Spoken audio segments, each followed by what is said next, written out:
সময়টা ছিল এক উষ্ণ গ্রীষ্মের বিকেল। এয়ার অ্যামাজেনিকার ফ্লাইট ৪২১ ব্রাজিলের রেনেসা শহর মানাউস থেকে পেরুর রাজধানী লিমার উদ্দেশ্যে যাত্রা শুরু করেছে। বিমানটি আমাজন রেইনফরেস্টের দুর্গম ঘন সবুজ অংশের ওপর দিয়ে উড়ছিল। ককপিটে অভিজ্ঞ ক্যাপ্টেন আহমেদ এবং কো পাইলট মারিয়া আবহাওয়া স্বাভাবিক থাকার কারণে নিশ্চিন্তে ছিলেন। যাত্রীরাও কেউ বই পড়ছিলেন, কেউ বা জানালার বাইরে ঘন অরণ্যের দিকে তাকিয়েছিলেন। মাঝের সারিতে বসেছিলেন প্রকৃতিপ্রেমী ডাক্তার সজল, যিনি আমাজার নিয়ে গবেষণা করতে লিমা যাচ্ছিলেন। এক অপ্রত্যাশিত আতঙ্ক। হঠাৎ বিমানটি অস্বাভাবিকভাবে কেঁপে উঠল। ক্যাপ্টেন আহমেদ কন্ট্রোল প্যানেলে নজর দিতেই দেখেন বাইরের তাপমাত্রা এবং বাতাসের চাপ দ্রুত পরিবর্তিত হচ্ছে। আহমেদ, মারিয়া, এটা কি হচ্ছে? আমাদের রুটে তো কোনো টার্বুলেন্সের পূর্বাভাস ছিল না। মারিয়া, ক্যাপ্টেন, রাডারেও কিছু দেখাচ্ছে না, কিন্তু বিমানের নিচের দিকের ইঞ্জিনে মনে হচ্ছে একটা একটা অস্বাভাবিক চাপ পড়ছে। ঠিক এই সময় বিমানের বাম দিকের ইঞ্জিন থেকে একটা বীভৎস ক্র্যাঞ্চ শব্দ হল। ক্যাবিনের ভেতরে যাত্রীরা আতঙ্কে চিৎকার করে উঠলেন। ডাক্তার সজল জানালার বাইরে তাকিয়েছিলেন। হঠাৎ তিনি যা দেখলেন তাতে তার শরীর দিয়ে ঠান্ডা স্রোত বয়ে গেল। ইঞ্জিনের ঠিক পাশেই বিমানের ধাতব কাঠামো আঁকড়ে ধরেছে এক বিশাল কালো এবং গাঢ় সবুজ রঙের অ্যানাকন্ডা। তার শরীরটা একটা মোটা গাছের গুঁড়ির মতো, আর চোখ দুটো যেন দুটি জ্বলন্ত কাঁচের গুলি। সজল চিৎকার করে উঠলেন, ও ঈশ্বর, ওটা একটা সাপ, বিশাল অ্যানাকন্ডা! জীবন মৃত্যুর লড়াই।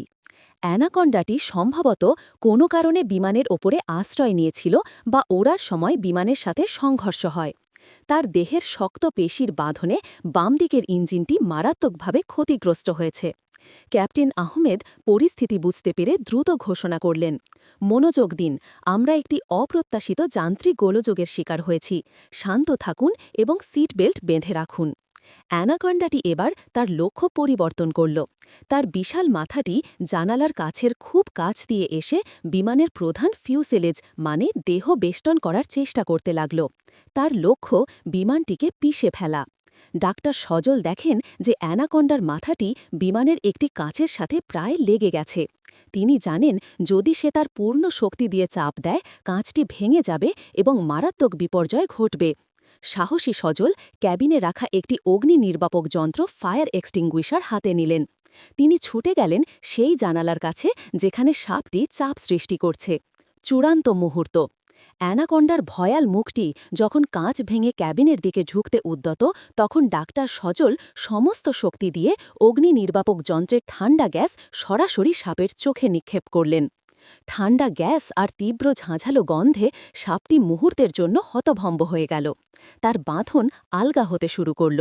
এদিকে ক্যাপ্টেন আহমেদ ডান দিকের অক্ষত ইঞ্জিনের শক্তি বাড়িয়ে বিমানটিকে দ্রুত ওপরে তুলতে শুরু করলেন। লক্ষ্য হল অ্যানাকন্ডার শরীরের ওপর থেকে বাতাসের চাপ দ্রুত বাড়িয়ে দেওয়া।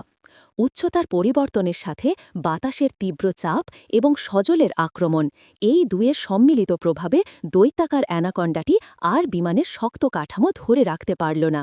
একটি বিকট হিস শব্দ করে বিশাল দেহটি বিমানের কাঠামো থেকে বিচ্ছিন্ন হয়ে নিচে ঘন অরণ্যের দিকে পড়তে লাগল। উপসংহার। পুরো বিমান জুড়ে মুহূর্তের নীরবতা, তারপর শ্বাসের এক বিশাল ঢেউ।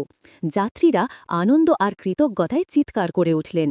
ক্যাপ্টেন আহমেদ ক্ষতিগ্রস্ত বিমানটি নিয়ে দক্ষতার সাথে নিকটস্থ একটি ছোট বিমানবন্দরে জরুরি অবতরণ করলেন।